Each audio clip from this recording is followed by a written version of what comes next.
Well, everybody, welcome back to Campfire Spookhouse. This is episode 7. We are recording Night of the Living Dead, 1968, from director George A. Romero.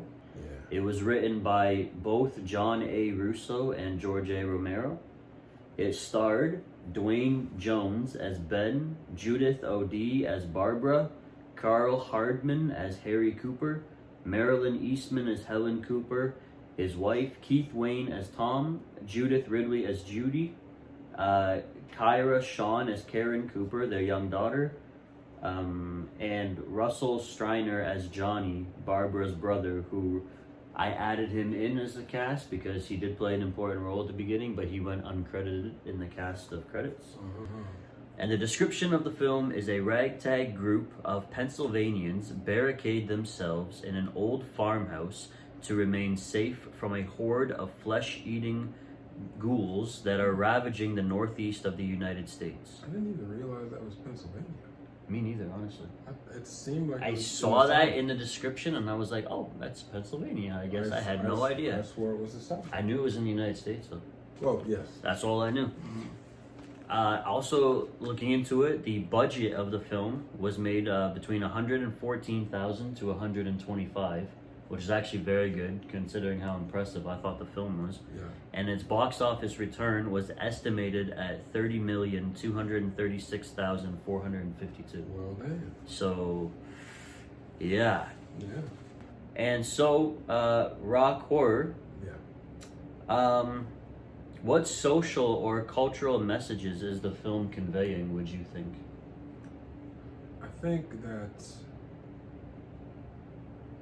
I think that the message. Well, we know how it ends. Yes, we do. And so, if we want to start there, I think that, especially for when it came out, it's probably a big deal. It being like a scary movie where the black guy lasts until the end. So that is a thing, a trope. So this must have been, like groundbreaking. Yeah, at the time. And to be honest, how often did a black guy survive in scary movies? Like, I'm wondering though, like what this was 1968 that the Yes. movie came out. So did that become a thing later on in the horror films, like the 80s and 90s, where like the black people were killed usually first, or was that? we are learning. I think a lot of the reasons why black people are killed first is because most of the people that make the movies are white. And they don't really know what to write for the black guys, so the easiest thing to do is just kill them all. Kill them all? In a creative kind of way. I mean, that's what happens in slasher films. The girl with the big boobs and the nipple prints always dies first, or relatively quick as well, because they don't know what to write for her.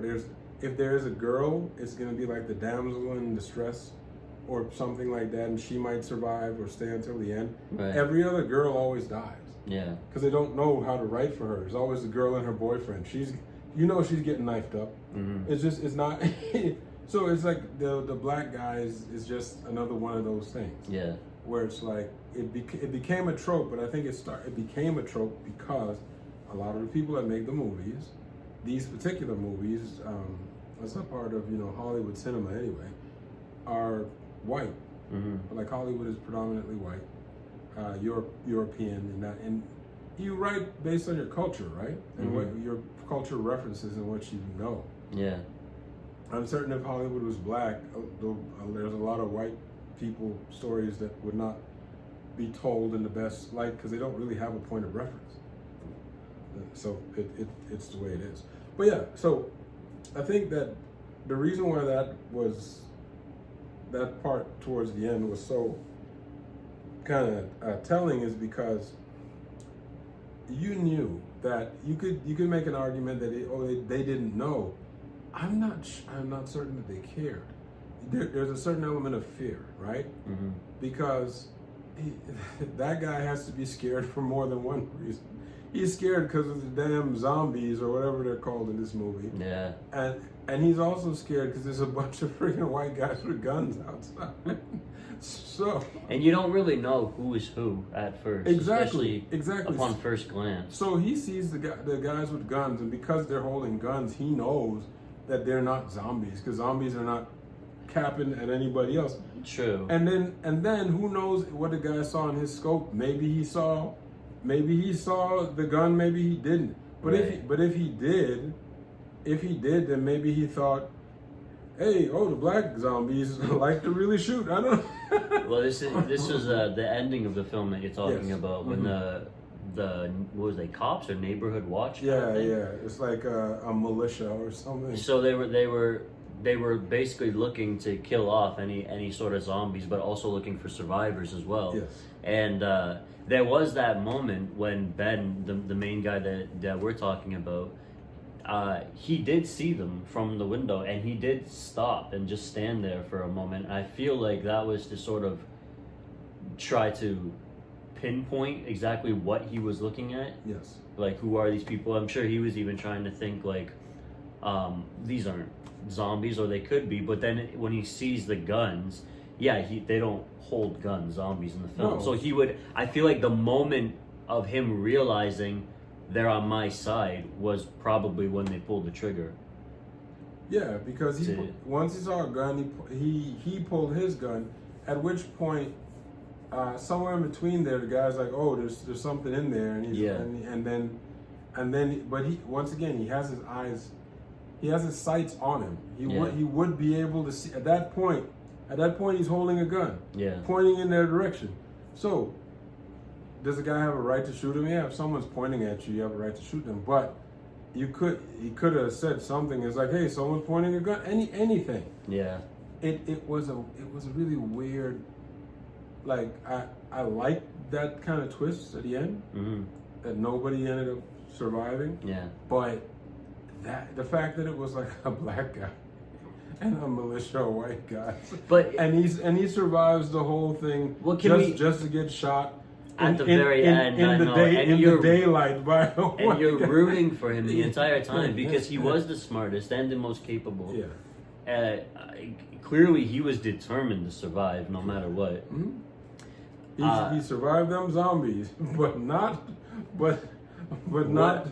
What I think about, when I think about this film and what kind of message that it might have been trying to convey, was I do feel like, to me, it says that it spells out sort of the fall of mankind. I believe that it was on the path of self-destruction, and I feel like these people kind of turned, like, transforming into these zombies. Yeah. They're already dead, and I feel like the fact that no one in this movie really survived, it was inevitable that they were going to get killed off, or at some point everyone is going to get turned into one of these things. Yes. And so I just kind of feel like, much like in life, like, it's not to sound so negative or pessimistic, but I do feel like, I'm in my early 30s, I've been around for a while, and I feel like it is inevitable. The world is not necessarily becoming a greater place. It hasn't been since I've been around, and I do feel like at that time in 1968, when this movie was released as well, I do feel like it was kind of a self-deprecating message that, the world is kind of turning to shit. Yeah, I can see that. Going off of that, though, how would you say that the movie uses lighting, color, and camera angles to create suspense? Well, color. Oh, it was black and white, so that's true. Yeah, it was filmed in black and white, which did make it more eerie. I think that was a great decision because their budget, although 114,000 to 125. Yeah, so let's say $125,000 in 1968 was a significant amount. It's still not, there were $1 million movies back then. Yeah. So that's still a relatively low budget movie. Yeah. I think it helped. The black and white helped, not only for film purposes, because back then it was film, but budgetary as well. Yeah, because you can make a lot of things look scarier. The kind of the makeup, whatnot, it could be pulled off as more believable. Yeah. You don't need things to be specifically correct because you could the use of shadows, like you said, the camera angles and all of those things. Those things definitely helpful. I was surprised at how nimble those camera movements were. Yeah. Because in my mind, in 1968, those cameras are supposed to be gigantic. So that you know what I mean? Yeah. So I was surprised at how much movement was happening within the shots, and it made for a better kind of experience. True. With the film because of that movement. Yeah. Also, the angles that they chose to shoot from, especially at the beginning when they first got to the house, the black and white, there's like random doors. It's hard to tell what's what. Yeah. And I think it really works. Yeah, it added to the fear of it, and Yes. I feel like I found the camera too. It was a little like fast paced at moments. Yeah. The way it kind of like moved, and like that was really interesting for me because I feel like it helps to add to like that unpredictability because you don't really know what's around you or what's out there. So when something comes at you, I feel like it's gonna move pretty fast. It's gonna hit you before you even know it. Yeah. I do think too, I mean, for the budget being what it was, I've never heard of any of these actors before. I've never seen them in anything else. So relatively unknown cast. Yeah. So again, staying within budget and probably helped to keep the film at such a low cost. But it paid off in the end. Absolutely. I think this is an example of when just great writing and great execution, and of course great performances. But you know, like that whole effort really comes through. Yeah. Because, yeah, it was. I really enjoyed this particular. Movie for what it is. I also had to double check because I wasn't sure. I was like, it seemed as I was watching it, all of I figured out things before they were going to happen because I've seen zombie lore. You know, like I've watched zombie films and zombie shows throughout the years. It's one of the few things that I've kept up with because zombie is more like a drama that happens to be set in a zombie apocalypse. I don't go out seeking zombie movies, you know, but I have seen, and because I was watching those things, I understood the lore, the common traits, tropes, etc. And then I wondered if this is where it started, those tropes about the kind of burning them with fire, making sure you hit them in the head. Yeah, true. Like all of those things, because it's 1968. Was there any movies before? I don't know. I don't know either. I don't actually know if Night of the Living Dead was the first, or if Night of the Living Dead was the first movie where maybe they categorized them as, hey, these are zombies. Like, these are what they kind of are. And they established those specific traits. Yeah. Because they've been pretty consistent since then. When kind of bringing zombies about the similar thing about the brain is where you kill it, and you could shoot it but it's still coming at you and whatever else, like how fast they're able to come at you and how strong they might be, that varies very much. That was another thing. The one critique, and granted this is the first outing for zombies, some of the zombies seemed way too conscious. The things that they chose to do and how they chose to do them, it didn't seem like just instinct. It seemed like they were making solid decisions. Nope. Yeah. And then other times they're just like brains. They weren't, you know what I mean? Yeah. So that part was inconsistent. Yeah. The zombies were inconsistent, but I appreciated. I do think of the time too. The makeup was really good on those zombies. I mean, very believable, scary. Whoever it was that they even hired to play these zombies, I thought did a killer job at it. Really getting into character. How do you even explain to people what this is? Like, I'm just thinking, like at the time. Yeah, in 1968 too. There's no point of reference. You know, do the typical kind of mummy walk and then make some sounds. Probably because people knew what mummies were. Yeah. Frankenstein thing. Yeah, okay. So they had some reference point, I guess, to go off of a little bit, but then also have to come in with it, like with your own a little bit, to add some sort of flair to it. Yeah. I just, you know, the story, it really pulled me in because I didn't know where it was going to go. I didn't know what was going to happen next. And the only thing that you're really thinking about, okay, is now they're in this abandoned, like house. Like, how are they going to get out?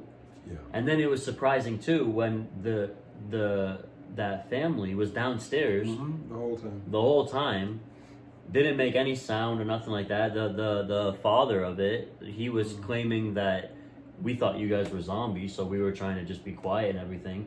The excellent turning point in the story was the little girl, yes, having been bitten. Yeah, as soon as the fact that the little girl, they said she was sick, that concerned me right away. Yeah. And then when I found out that she was bitten, then that confirmed my concern. But you've seen that kind of stuff, like Walking Dead, even but I'm wondering at the time when it came out, did anybody know? That's what know? I'm saying.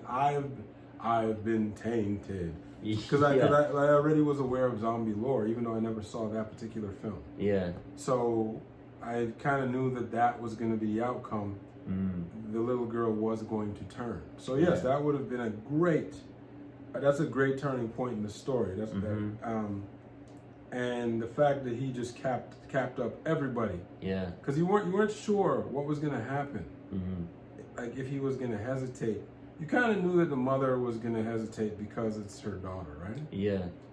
And we've seen so many examples of that where like mothers are just like frozen and then they get taken over because it's children. Well, it's my child. I mean. Yeah. And you get that because it's like it's hard to not see them as children even though they're no longer your child. Well, clearly. Yeah. But then again, the other part of it is like, what are you even living for at that point if your whole family is, True. So you kind of give in. Okay, I guess so. That sort of thing. Let's talk performances. How do the actors convey fear and suspense? So I think that who is the girl from the beginning? Barbara. So Barbara, I think she did a great job. She did, especially the shock that she was in afterwards. In the beginning, when she just kind of when the zombie person initially went towards her before her brother came to save her, she seemed very scared. Yeah. She made stupid, scared decisions. You know how like in these movies, people are scared and so they start running and falling all over the place? Yeah. The bad decisions that she made sense. Yeah. Like I believed her. Like I believed like what she would do that. She would go in the car and then forget the key. Like that's something because you were so scared. Yeah. And you want to save your brother, but you can't save your brother because there's too many of them or you're not strong enough. So like that whole scenario was believable to me, and it's not always that way. Yeah. So I think she played that whole thing very well and really conveyed that fear. I agree. I do think her brother Johnny also was pretty good in it too, and especially kind of because like he liked to joke, he liked to tease, he liked to kind of be the little asshole brother that he was. But my favorite part about it was we didn't really see what actually had happened to him though when she ran off as he was like being attacked. No. And when we see him again, he doesn't seem that different. So I guess they were biting his legs or something. Well, I did like how they brought him back in the end. And I do like how they all dragged her off. Yeah. And she kind of went out of the house and she was just taken by them, and her fate is unknown. But I mean, we really know what happened. We know she turned. But I do, of all the performances, and the family was great too. I mean, the husband, the wife, the daughter. The two young people too, the young couple, they were good. Everyone was really believable. But the main character playing Ben, the black guy, was the one who stole the show from me. I mean, the best performance in the film by far. He did. The way that he kind of appeared out of nowhere and then just started being in control of every and all things. Yeah.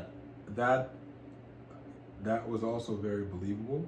You weren't really sure kind of where he came from, where he came from, who he was, how to get the skill set, why is he so kind of like sure of himself. None of those things you're aware of, but he just starts he just becomes the main character.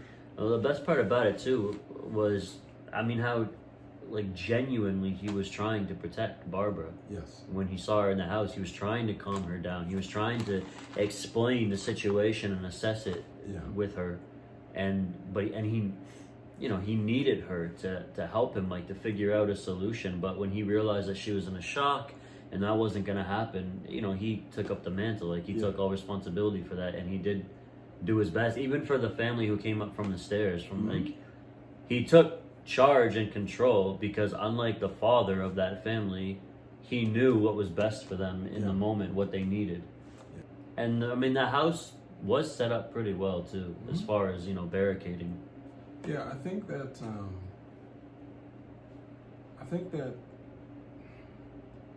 eventually the little girl was gonna turn.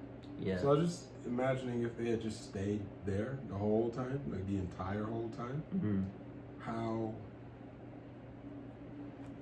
eventually you'd hear some screams from the basement. Yeah. Because well, when she would turn, true.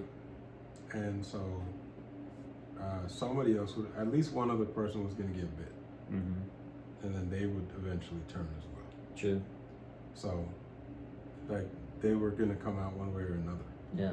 I kind of saw the young couple, that I saw their fate happening just based on the fact that they, like, so so when the zombies catch up with them and they're at the gas pump, in my mind I'm like, you're at a gas pump, cover the zombies in gas and light that shit. Light them, But for whatever reason, it never occurred to anybody. The reason, in retrospective, the reason is budget. But anyway, true. But anyway, and then the whole thing about, once I saw the vehicle was on fire, I was like, oh man.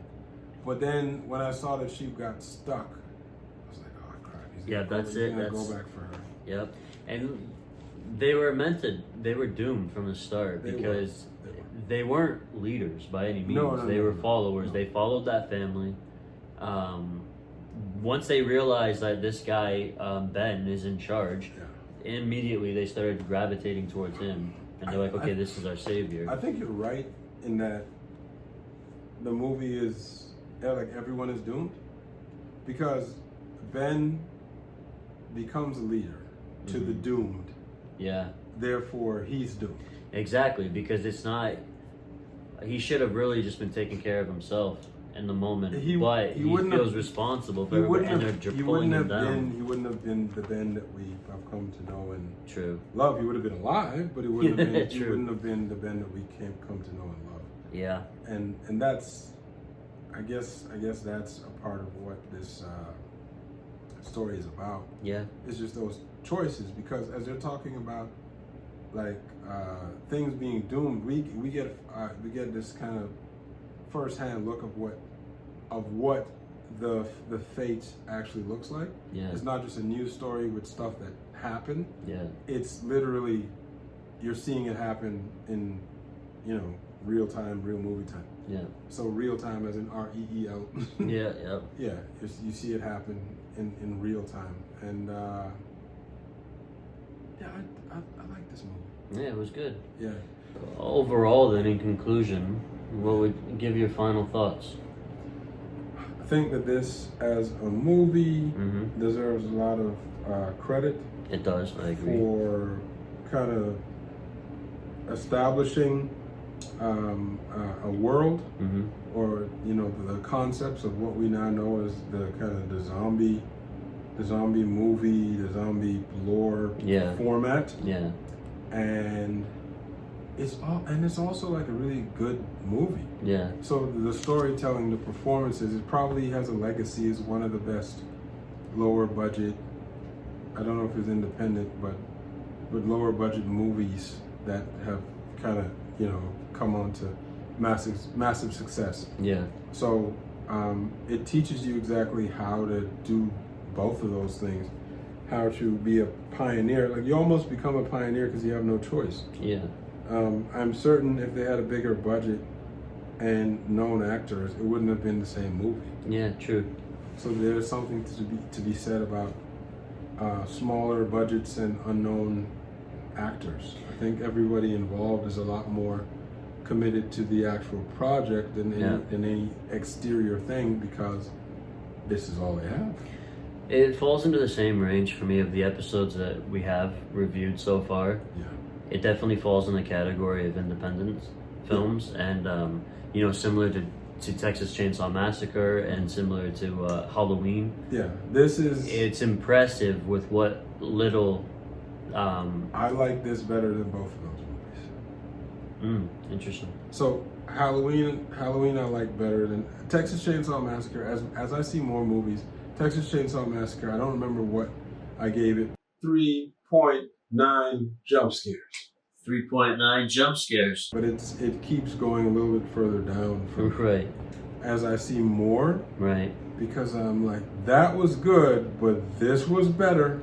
Yeah, I find these films, in particular, just to be really groundbreaking and pioneering at the time of you know, further genres that came to be in the horror that we recognize nowadays, or most people would, because since we're kind of new to the genre. But I honestly have to say, for George A. Romero's Night of the Living Dead, out of 5 jump scares, given how impressed I was by the movie, I'm very confident giving it 4.5 out of 5. That's a solid score. What about you? Night of the Living Dead, as it stands for me, and for all that you said, I think that is a very accurate.